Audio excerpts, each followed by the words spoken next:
Selamat pagi sobat pelaut dimanapun berada. Welcome to my channel Kang Huse.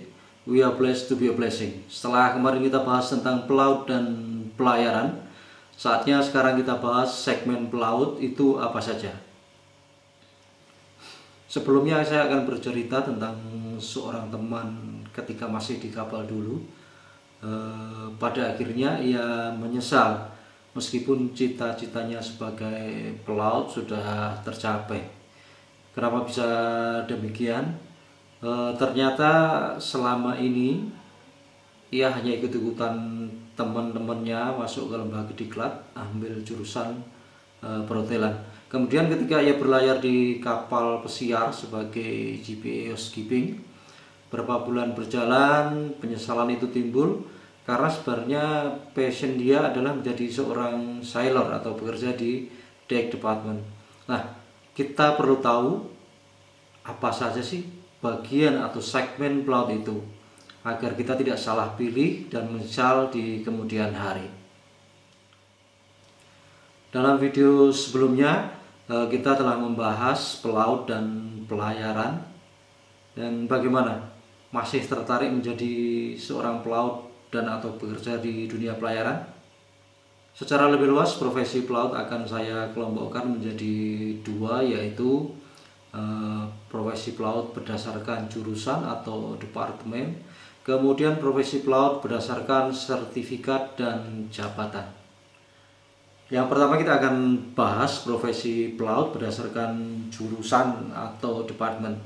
Ada 4 bagian. Yang pertama yaitu bagian deck atau nautical department, kemudian bagian mesin atau engine department, kemudian ada bagian radio atau radio officer, kemudian bagian perhotelan atau hotel department.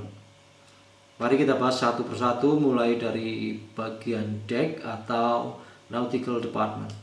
Bagian deck atau nautical department memiliki tugas dan tanggung jawab operasional kapal bagian deck yang meliputi ada perawatan atau maintenance kapal, kemudian yang kedua stabilitas dan pemuatan, kemudian yang ketiga navigasi yang meliputi dari perencanaan dan membawa kapal sampai ke tempat tujuan.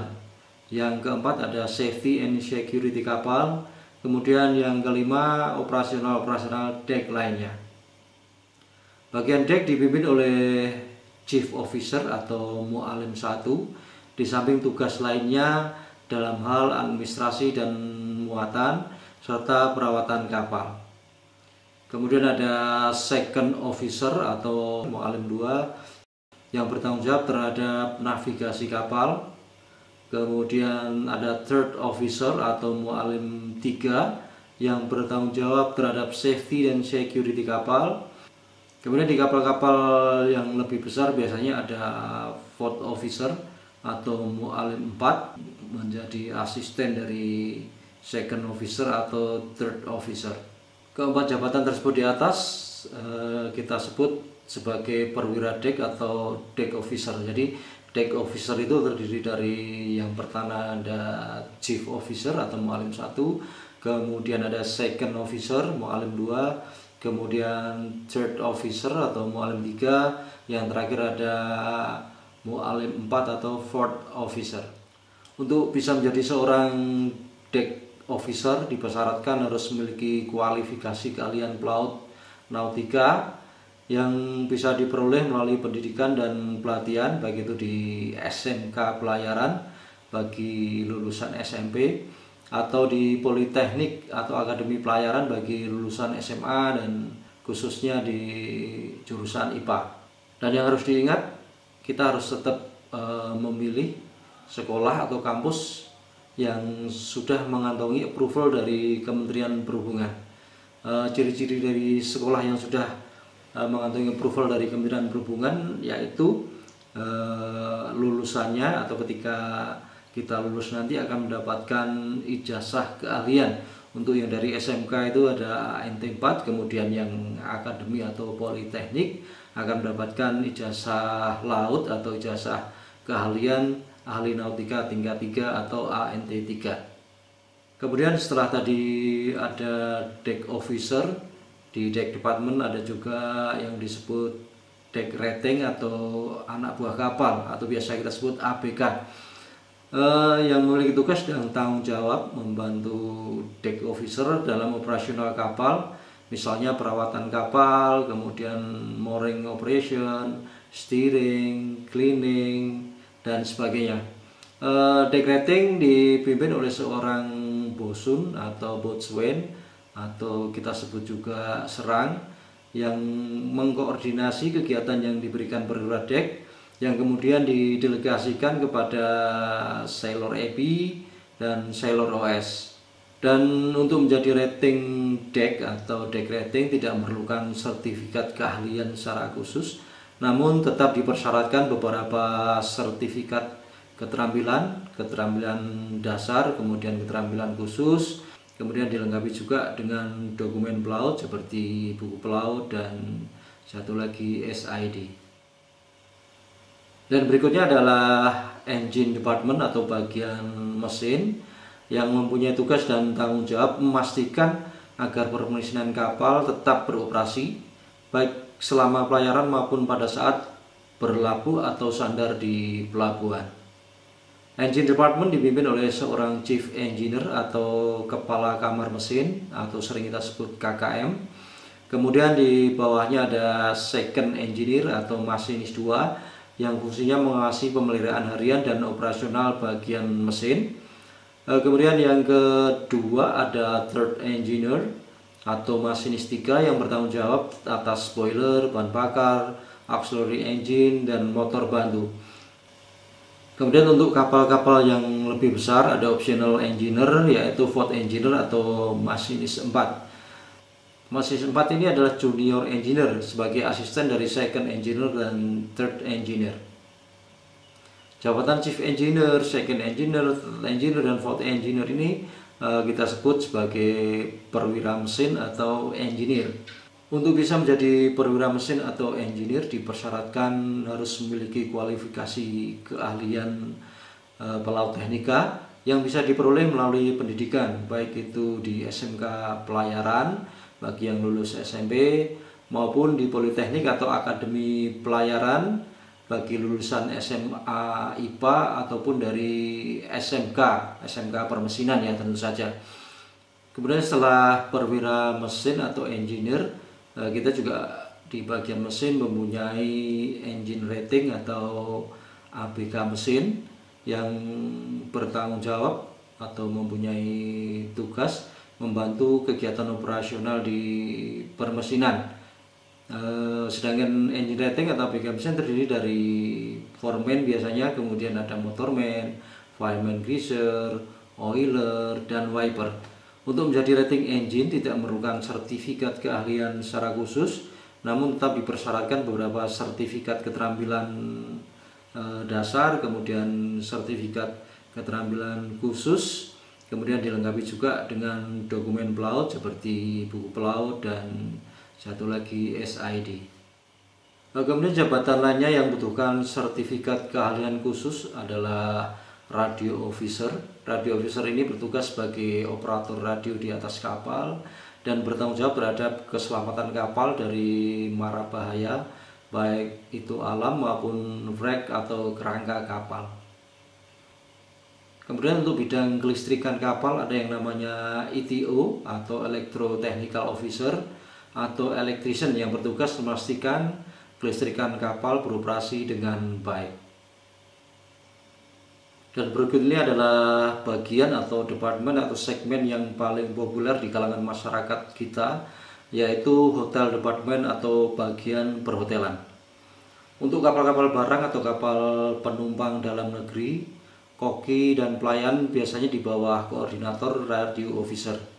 Namun untuk kapal-kapal pesiar, hotel departemen adalah departemen terbesar yang memiliki ratusan kru tergantung besar kapal dan kapasitas penumpang yang diangkut. Karena saking banyaknya bagian dan jabatan kru hotel ini, saat ini kita akan hanya membahas garis besarnya saja. Untuk lebih detailnya akan kita bahas pada video-video selanjutnya. Jangan lupa untuk subscribe dan nyalakan tombol lonceng untuk notifikasi video kepelautan lainnya.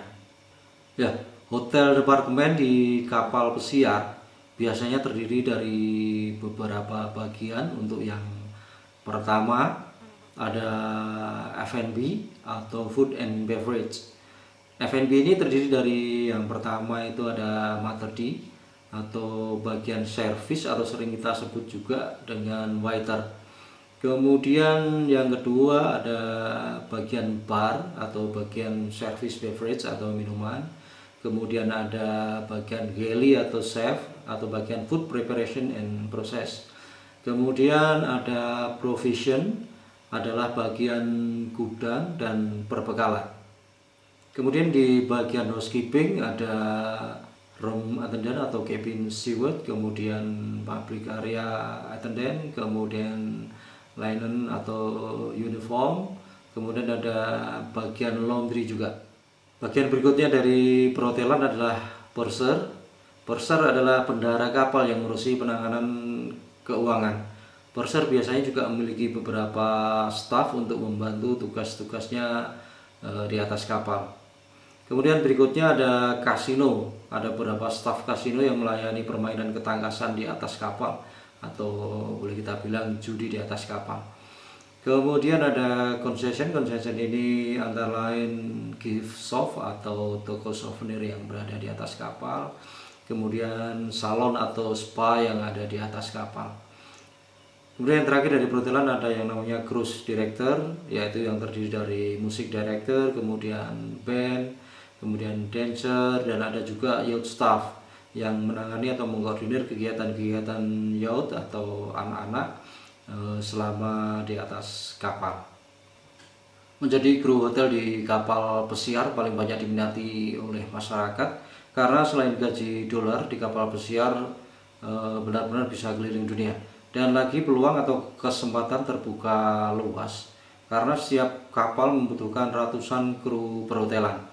Sebagai contoh, di perusahaan Holland America Line rata-rata ada 300-an kru kapal berkebangsaan Indonesia, dan perusahaan ini atau Holland America Line ini mengoperasikan kurang lebih 14 kapal. Berarti kalau di total di perusahaan ini mempunyai 4.000-an lebih awak kapal berkebangsaan Indonesia. Belum lagi perusahaan cruise ship lainnya seperti Windsor Cruises, Costa, Celebrity, P&O, Carnival, AIDA, Disney, Star Cruise, Royal Caribbean, Norwegian, dan masih banyak lagi. Dan untuk bisa apply di kapal pesiar pada umumnya minimal harus memiliki sertifikat D1 perhotelan atau sertifikat dari LPK perhotelan atau kapal pesiar, dan memiliki pengalaman bekerja di hotel berbintang 3 ya minimal selama kurang lebih 6 bulan termasuk OJT. Dan tentu saja harus melengkapi diri dengan dokumen pelaut seperti Seaman Book, BST, kemudian ada SAT, SDSD, Crowd Management, dan sebagainya. Nah, bagi yang masih SMA atau sudah lulus SMA, mulai belajar bahasa Inggris, kita berdalam bahasa Inggris, utamakan di conversation-nya. Kalau perlu bisa mengambil kursus di kampung Inggris atau di tempat-tempat kursus di dekat kota Anda. Mulai searching LPK perhotelan atau LPK kapal pesiar di kota Anda, cari yang terbaik, dan syukur-syukur sekalian bisa menyalurkan atau bekerja sama dengan manning agency atau perusahaan perekrutan dan penempatan awak kapal, sehingga nanti setelah lulus dari LPK tersebut kita tidak akan kesulitan untuk apply di kapal pesiar. Demikian sekelas sharing kita tentang klasifikasi atau segmen pelaut. Untuk lebih detailnya informasi-informasi yang lainnya tentang kepelautan akan kita bahas lebih lanjut pada video-video berikutnya. Terima kasih sudah melihat video ini, dan jangan lupa subscribe, nyalakan tombol lonceng untuk mendapatkan update video kelautan lainnya. Terima kasih. We are blessed to be a blessing.